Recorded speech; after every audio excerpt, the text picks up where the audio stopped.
জুলাই আন্দোলনে এক বছর পূর্তি হলো।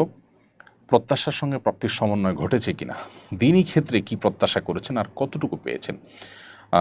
প্রথমে বলতে চাই আল্লাহ তালার লাখো কোটি শকর যে আলহামদুলিল্লাহ একটা নতুন আবহাওয়া, নতুন পরিবেশ আমরা পেয়েছি, পরিবর্তন আমরা পেয়েছি। একটি জগদ্দল পাথর থেকে আমরা মুক্তি পেয়েছি, হিন্দুত্ববাদের করাল থাবা থেকে আমরা মুক্তি পেয়েছি।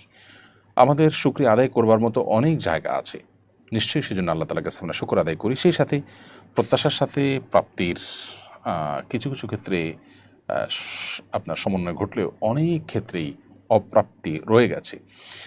যে পরিমাণ দিনদার মানুষেরা, মাদ্রাসার শিক্ষার্থীরা যেভাবে তাদের জীবন বাজি রেখেছেন, এমনকি স্কুল কলেজ ইউনিভার্সিটির স্টুডেন্ট যারা জীবন বাজি রেখেছে, তাদের উল্লেখযোগ্য সংখ্যক ধার্মিক। নিশ্চয়ই আপনাদের মনে থাকার কথা, আন্দোলন চলাকালীন সময়ে রাস্তার মাঝে আন্দোলন চলাকালেই এই চরম মুহূর্তেও শিক্ষার্থীদের শত শত হাজার শিক্ষার্থীদের এক সারিতে দাঁড়িয়ে নামাজ আদায় করার দৃশ্য, এগুলো পরিষ্কারভাবে বার্তা দেয় যে এটি মূলত সফল করেছে কারা, এবং যেই জুলুম অবিচার চলেছে এত বছর পর্যন্ত, সে জুলুম অবিচার মূলত কাদের প্রতি হয়েছে, আয়নাঘরে কারা বেশি ছিল। অতএব তারাই যে এই আন্দোলনকে সাকসেস করার জন্য সবচেয়ে বেশি কষ্ট করেছেন, জীবন বাজি রেখেছেন, সেটি বলার অপেক্ষা রাখে না। কিন্তু তাদের আদর্শ, এটার প্রতি কতটা শ্রদ্ধা জ্ঞাপন করা হয়েছে, তাদেরকে কতটা গুরুত্ব দেওয়া হয়েছে, সেটা নিয়ে যথেষ্ট প্রশ্ন করবার সুযোগ আছে।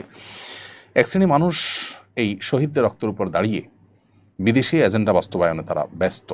তারা এই দেশে মানুষের কল্যাণ সাধন করার চাইতে বিদেশিদের বিভিন্ন কৃষ্টি কালচারকে এখানে প্রতিষ্ঠা করবার জন্য তারা মরিয়া হয়ে উঠেছেন। বিভিন্ন এনজিওগুলোর শেখানো মন্ত্র, সেগুলো তারা অনবরত পাঠ করে চলেছেন এবং সেগুলোকে সুকৌশলে আমাদের এই রাষ্ট্রের মধ্যে প্রবেশ করাবার, প্রতিষ্ঠিত করবার তারা চেষ্টা করছেন। এই জায়গাতে একটা বড় অপ্রত্যাশা রয়েছে। আর এর বাইরে আলহামদুলিল্লাহ শুকরিয়া আদায় করবার যথেষ্ট জায়গা আছে, সেটি তো আমরা অবশ্যই বলবো। আমি আশা করব যে বাকি যে দিনগুলো আছে সেই দিনগুলোতে সরকার এবং সংশ্লিষ্ট যারা আছেন তারা জনগণের প্রত্যাশাটার প্রতি শ্রদ্ধা তারা নিবেদন করবেন, মানুষের প্রত্যাশাকে তারা বোঝার চেষ্টা করবেন, মানুষ কি চায়। এদেশে মানুষ ধর্মপ্রাণ, ধর্মীয় মূল্যবোধ পরিপন্থী করে কিছু চাপিয়ে দেওয়া কি দেশে মানুষ কখনো ভালোভাবে নেয় না এবং সহ্য করে না। সেই বিষয়টিকে আমি আশা করছি তারা দেখবেন এবং ধর্মীয় জনগোষ্ঠীর যে আত্মত্যাগ, সেটার প্রতি তারা শ্রদ্ধা দেখাবেন, সেটি আমি প্রত্যাশা করি।